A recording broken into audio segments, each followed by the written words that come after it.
Hi കൂട്ടുകാരെ, പുതിയൊരു വീഡിയോയിലേക്ക് എല്ലാവർക്കും സ്വാഗതം. അങ്ങനെ സത്യനും ശ്യാമും കൂടി ഒരു തീരുമാനം എടുത്തിരിക്കുകയാണ്. ആ 50,000 രൂപ എന്തിനായിരിക്കും? അത് എന്തോ ഒരു ഫ്രോഡ് പണി ചെയ്യാനുള്ള ആ ഒരു കാര്യമാണെന്ന് സുശീലയെക്കുറിച്ച് ഇവർ രണ്ടാളും മനസ്സിലാക്കിയിരിക്കുകയാണ് കേട്ടോ. അപ്പോൾ വീട്ടിലാണെങ്കിലോ ഇത് പറയരുതെന്ന് പറഞ്ഞിട്ടുണ്ട്, എങ്കിലും കൂടി ഇത് എങ്ങനെയെങ്കിലും സൂചിപ്പിക്കണം. എന്തിനായിരിക്കും അമ്മ 50,000 രൂപ ഇനിയിപ്പോൾ സോനയുടെ ആവശ്യങ്ങൾക്ക് വേണ്ടിയോ അങ്ങനെ എന്തെങ്കിലും ആയിരിക്കുമോ എന്നുള്ള ആ ഒരു തോന്നൽ ഇവരിൽ ഉണ്ടായിട്ട് ഇവർ പറയുന്നുണ്ട്. ഷാമേ, നീ സോനയോട് ചോദിച്ചു നോക്ക്, ഒരുപക്ഷെ സോനയ്ക്ക് വേണ്ടിയിട്ടായിരിക്കുമോ എന്ന് നീ അന്വേഷിക്കുമെന്ന് പറയും കേട്ടോ. അപ്പോൾ ഷാമു പറയണേ, സോനയ്ക്ക് വേണ്ടിയിട്ടൊന്നല്ല, എന്തായാലും നമുക്കൊന്ന് നിരീക്ഷിക്കാമെന്ന് പറയാണ്. അങ്ങനെ വീട്ടിൽ വരികയാണ്. സത്യനും ഷ്യാമൊക്കെ വീട്ടിൽ വരികയാണ്. അങ്ങനെ ഷ്യാമ് ഇങ്ങനെ സംസാരിക്കുന്ന കൂട്ടത്തിൽ, അല്ല സോനെ, നിനക്കിപ്പോൾ പണത്തിൻ്റെ വല്ല ആവശ്യവുമുണ്ടോ? ഇല്ല, അത് പിന്നെ ഇന്ദ്രേട്ടൻ അടച്ചല്ലോ. അപ്പോൾ ഈ സമയം നിന്റെ അമ്മക്കോ? അമ്മക്കുള്ളതായിട്ട് ഇവിടെ ഒരു ആവശ്യവും പറഞ്ഞില്ല എന്ന് പറയണം. അങ്ങനെയാണ് അല്ലേ? അല്ല, എൻ്റെ ഷ്യാമേട്ടൻ അങ്ങനെ ചോദിക്കാൻ? ഞാൻ വെറുതെ ചോദിച്ചതാണ്, കാര്യങ്ങളൊക്കെ ഒന്ന് അറിയാൻ വേണ്ടി ചോദിച്ചതാണെന്ന് പറയട്ടോ. ആ സമയം ഷ്യാമേട്ടൻ അങ്ങനെ ചോദിക്കില്ലല്ലോ. എന്താടോ, തന്നോട് ഒന്ന് ചോദിക്കാനും പാടില്ലേ? ഷ്യാമേട്ടന് അറിയാവുന്ന കാര്യമല്ലേ, എനിക്ക് പണത്തിന്റെ ആവശ്യമൊന്നുമില്ല, എൻ്റെ പണം ഫുള്ള് ഇന്ദ്രേട്ടൻ അടച്ചതാണ്. മറവിയാണ്. ഇപ്പോൾ ട്രാവൽസിലാണെങ്കിലും പഴയതുപോലത്തെ ആ ഒരു ഇതൊന്നും ഇല്ല. അപ്പോൾ അതുകൊണ്ട് തന്നെ മനുഷ്യന് ടെൻഷനാണ്, അല്ലാതെ ഒന്നുമല്ല എന്നൊക്കെ ഇങ്ങനെ പറഞ്ഞ് പെട്ടെന്ന് ഒഴിഞ്ഞു മാറുകയാണ് കേട്ടോ. അപ്പം അതുകൊണ്ട് തന്നെ ഈ ഒരു വാക്ക് കേൾക്കുമ്പോൾ ഉടൻ തന്നെ സോന അതത്ര കാര്യമൊക്കെ എടുക്കുന്നില്ല. പിന്നീട് ഷ്യാമും സത്യനും പുറത്തിറങ്ങുകയാണ്. അങ്ങനെ പിറ്റേ ദിവസം ആകുമ്പോൾ ഷ്യാമ് കാര്യങ്ങൾ പറയാണ്. സോനയോട് അങ്ങനെ ആയിട്ട് അമ്മ പറഞ്ഞതൊന്നുമില്ല എന്നാണ് പറയുന്നത്. അപ്പം അത് വേറെ എന്തോ ഒരു ലക്ഷ്യമുണ്ട് എൻ്റെ സത്യ. ഇതിന് ഈ 50,000 രൂപ നമ്മൾ കൊടുത്തു കഴിഞ്ഞാൽ ഇനി വേറെന്തെങ്കിലും ആയിരിക്കുമോ? അപ്പോൾ ഉടൻ തന്നെ ഇനി ഉദ്ദേശിക്കുന്നത് എന്താ? അല്ല, ഇപ്പോൾ അങ്കിളാണല്ലോ അവിടെ ഉള്ളത്. അപ്പം അങ്കിളിന് വല്ല പണി ഒപ്പിക്കാനായിരിക്കുമ്പോൾ അമ്മ അങ്ങനെയൊക്കെ ചെയ്യോ? പറയാൻ പറ്റില്ല സത്യ. അനുചേച്ചിയുടെ കാര്യം ഓർമ്മയില്ലേ? അനുചേച്ചിക്ക് വിഷം കൊടുത്ത കാര്യത്തെക്കുറിച്ചൊക്കെ. ഇപ്പോൾ അമ്മക്ക് മനസ്സിൽ ആരാണോ ഇവിടെ വൈരാഗ്യം തോന്നിയത് അവരോട് പ്രതികാരം ചെയ്യാൻ അമ്മ ഒരുങ്ങും. അപ്പം അത് ആൻറ്റി ആ വഴി ഏത് വഴിയാണ് തിരഞ്ഞെടുക്കുക എന്ന് പറയാൻ പറ്റത്തില്ല. എത്രയായാലും നിങ്ങളുടെയൊക്കെ അമ്മയല്ലേ, ഒന്ന് നിരീക്ഷിക്കുന്നത് നല്ലതായിരിക്കും എന്ന് സത്യനോട് പറയണം. ഈ സമയം ഷ്യാമിനോട് പറയണം, എന്നാൽ നീ ട്രാവൽസിലോട്ട് പോ, ഇന്ന് അമ്മ എന്താണ് ചെയ്യാൻ ഉദ്ദേശിക്കുന്നതെന്ന് നമുക്കൊന്ന് നോക്കാമെന്ന് പറയണം. അങ്ങനെ ഈ സമയം ഷ്യാമ ട്രാവൽസിലോട്ട് പോവുകയും ചെയ്യണ്ട കേട്ടോ. അങ്ങനെ സുശീലയാണെങ്കിലോ രാവിലെ തന്നെ ഹർഷ വിളിക്കുകയാണ്. ഹർഷ വിളിക്കുകയാണ്, ആൻറ്റി എന്തായി ക്യാഷിൻ്റെ കാര്യത്തിൽ? അപ്പോൾ ഞാൻ വരാം, ഇവിടെ നിന്ന് സംസാരിക്കാൻ പറ്റത്തില്ല എന്ന് പറഞ്ഞിട്ട് പുറത്തോട്ട് ഇറങ്ങുകയാണ് കേട്ടോ. അങ്ങനെ ഇവരെ പിന്തുടർന്ന് സത്യൻ പോകുന്നുണ്ടെന്നുള്ള ആ ഒരു കാര്യം സുശീലക്ക് അറിയില്ല കേട്ടോ. അങ്ങനെ സത്യൻ പിന്നീട് ഇങ്ങനെ മറഞ്ഞു നിൽക്കുകയാണ്. അപ്പോൾ ആൻറ്റി എങ്ങനെയെങ്കിലും എനിക്ക് ആ പണം ഒപ്പിച്ച് തരണം. അപ്പോൾ ഇവരെന്തേ സംസാരിക്കുന്നുണ്ടാവും? ഒന്നും കൂടി അടുത്തോട്ട് പോയാലോ? അത് വേണ്ട, കണ്ടുപിടിക്കും. അപ്പോൾ ആൻറ്റി പ്ലീസ് ആൻറ്റി, എനിക്ക് ആ പണം ഒപ്പിച്ച് തരുമോ? അപ്പോഴേക്കും സത്യൻ ഇങ്ങനെ തോന്നുകയാണ്, എന്താ അവർ പറയുന്നെന്നുള്ളത് കുറച്ചെങ്കിലും കേൾക്കണം, അല്ലാതെ ഞാൻ പറ്റത്തില്ല എന്നിങ്ങനെ സത്യന് തോന്നുകയാണ്. അപ്പോൾ സത്യനാണെങ്കിലോ ഇവരിങ്ങനെ ഒരു സൈഡിലാണ് നിന്ന് സംസാരിക്കുന്നത്. അപ്പോൾ സത്യനാണെങ്കിലോ അതുവരെ ഹെൽമെറ്റ് വെച്ചിട്ട് സത്യനിങ്ങനെ അവരുടെ മുന്നിലൂടെ ഇങ്ങനെ കടന്നു പോകുന്നുണ്ട്. പക്ഷെ അവരതൊന്നും ശ്രദ്ധിക്കുന്നില്ല. ആ സമയം ആൻറ്റി എങ്ങനെയെങ്കിലും 50,000 രൂപ ഒപ്പിച്ചുകൊണ്ടാ, നമ്മൾ ആ രാധൻമണിക്ക് കൊടുത്തതല്ലേ. അപ്പോൾ അതുകൊണ്ട് ഇവിടെ രവിയേട്ടൻ ചോദിക്കുന്നുണ്ട്, ഇനി കൂടുതൽ ചോദ്യങ്ങളും പറച്ചിലും ആവുമ്പോൾ കൂടുതൽ പ്രശ്നത്തിലോട്ട് പോകും.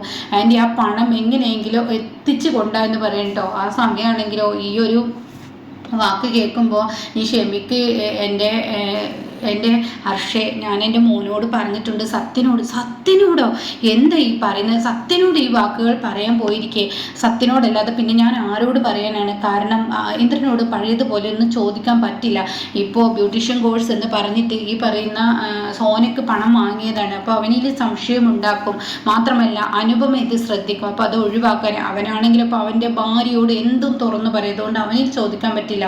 അപ്പോൾ സത്യൻ ഇത് വീട്ടിൽ പറഞ്ഞാൽ അവളത് മണത്തെടുക്കില്ലേ എന്ന് പറയണം. അപ്പോൾ അത് കേട്ട ഉടൻ തന്നെ പറയാണ്, ഇല്ല, ഞാൻ വീട്ടിൽ ഇക്കാര്യം അവതരിപ്പിക്കരുതെന്ന് പറഞ്ഞിട്ടുണ്ട്. അപ്പോൾ പോകുന്ന വഴിക്ക് ഇന്ന് ട്രാവൽസിൽ പോയി നോക്കാം. അത് വേണ്ട ആൻറ്റി, എന്തെങ്കിലും പറഞ്ഞ് ഞാൻ ഇന്നത്തെ ഒരു ദിവസം പിടിച്ചു നിർത്തിക്കോളാം എന്നും പറയുകയാണ് കേട്ടോ. അങ്ങനെ ഈ സമയം ഈ വാക്കുകളൊക്കെ കേൾക്കുമ്പോൾ ശരിയെന്നും പറഞ്ഞിട്ട് അവിടെ നിന്ന് പോവുകയാണ്. പിന്നീടാണെങ്കിലോ താൻ ഇനി എന്താ ചെയ്യേണ്ടതെന്ന് അറിയാത്ത ആ ഒരു പ്രതിസന്ധിയിലാവുകയാണ് കേട്ടോ.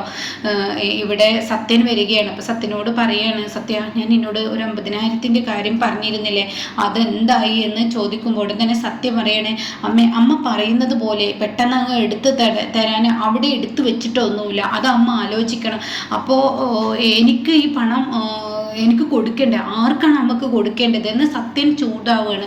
ആ സമയം ഉടൻ തന്നെ സുശീല, അതെന്തിനിപ്പോൾ നീ അറിയുന്നത്, ഇനി എനിക്ക് പണം തരാൻ പറ്റൂല്ല എന്നുള്ളത് മാത്രം നീ പറഞ്ഞാൽ മതി. അപ്പോഴേക്കും സോന അവിടേക്ക് കടന്നു വരികയാണ്. സോനയുടെ കടന്നുവരവ് കാണുമ്പോൾ മതി, ഈ സംസാരം ഇവിടെ വെച്ച് നിർത്ത്, ഈ വീട്ടിൽ ആരും അറിയാൻ പാടില്ല.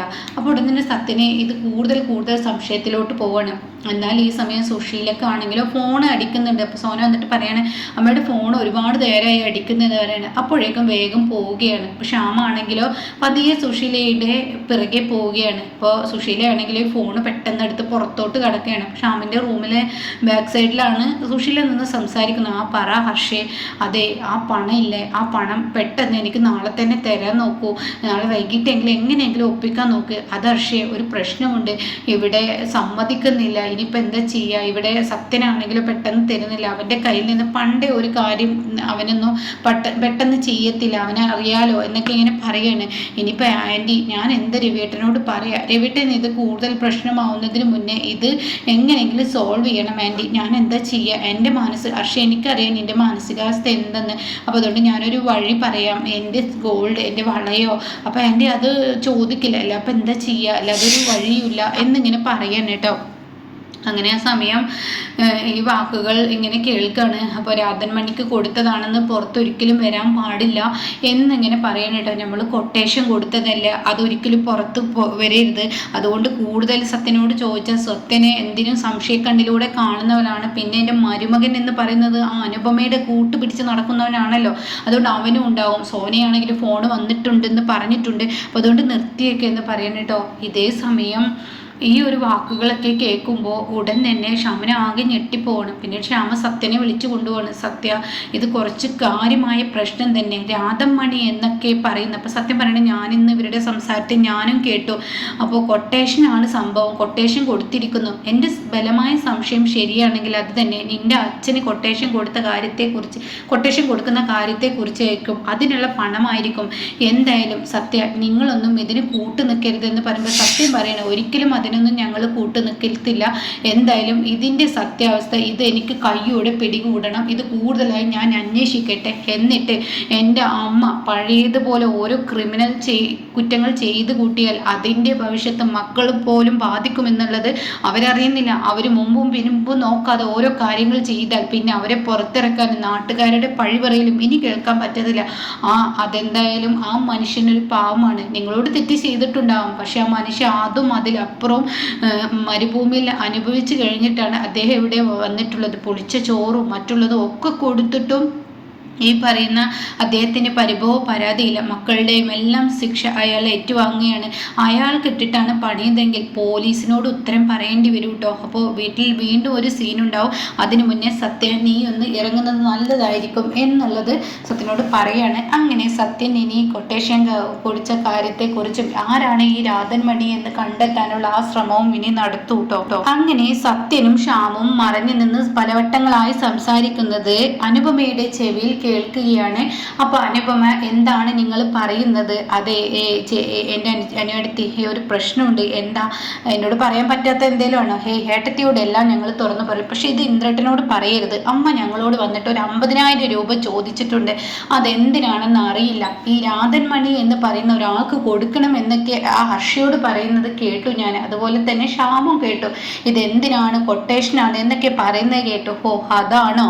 എന്നാൽ ഞാൻ പറയാം അതിൻ്റെ ബാക്കി എന്ന് പറയണം. അപ്പോൾ ഉടൻ തന്നെ എന്തെന്ന് അവിടെ അനുപമയോട് ഇവർ ചോദിക്കുകയാണ്. അപ്പോൾ ഉടൻ തന്നെ പറയാണ്, അതാ രാധൻ മണി എന്ന് പറയുന്നത് നിങ്ങളുടെ അച്ഛനില്ലേ, നിങ്ങളെല്ലാവരും വെറുത്ത് നിൽക്കുന്ന നിങ്ങളുടെ അച്ഛൻ, ആ അച്ഛനെ ഹോസ്പിറ്റലിൽ നിന്ന് കൊണ്ടുപോകാൻ ഈ ഹർഷയും ഈ പറയുന്ന നിൻ്റെ അമ്മയും കൂടി ഒരു കൊട്ടേഷൻ കൊടുത്തിരുന്നു. അതാണ് ഈ രാധൻ മണി. അവർക്ക് കൊടുത്ത 50,000 ഹർഷയായിരിക്കും. അപ്പോൾ ഹർഷയ്ക്ക് അത് തിരിച്ചു കൊടുക്കാനുള്ള പരിപാടിയായിരിക്കും എന്ന് പറയുമ്പോൾ, എന്താ എൻ്റെ ഏട്ടത്തി പറഞ്ഞത്? അതെ, നിങ്ങളുടെ നിങ്ങളുടെയൊക്കെ അച്ഛനെ കൊല്ലാനുള്ള പരിപാടിയായിരുന്നു നിങ്ങളുടെ അമ്മ. ഞാൻ എന്തെങ്കിലും പറഞ്ഞാൽ നിങ്ങൾ മക്കൾക്ക് കുഴപ്പമില്ലല്ലോ, ആ മനുഷ്യൻ നിങ്ങളോട് ഒരുപാട് തെറ്റ് ചെയ്തതല്ലേ. അപ്പം അതുകൊണ്ട് നിങ്ങൾക്കതൊരു തെറ്റ്, നിങ്ങളുടെ അമ്മ അത് ചെയ്യുമ്പോൾ തെറ്റായി തോന്നില്ല. പക്ഷെ ഞങ്ങളെ പോലെയുള്ളവർക്കൊന്നും ഇത് കണ്ടു നിൽക്കാൻ കഴിയില്ല എന്ന് പറഞ്ഞിട്ട് പോകണിട്ട്. ഒരു മനുഷ്യ ജന്മമാണ് അദ്ദേഹത്തിൻ്റെ ഈ ഒരു മാനസികാവസ്ഥയും അതുപോലെ സത്യ നിന്നെയൊക്കെ നോക്കിയത് അവർ തന്നെയാണ്.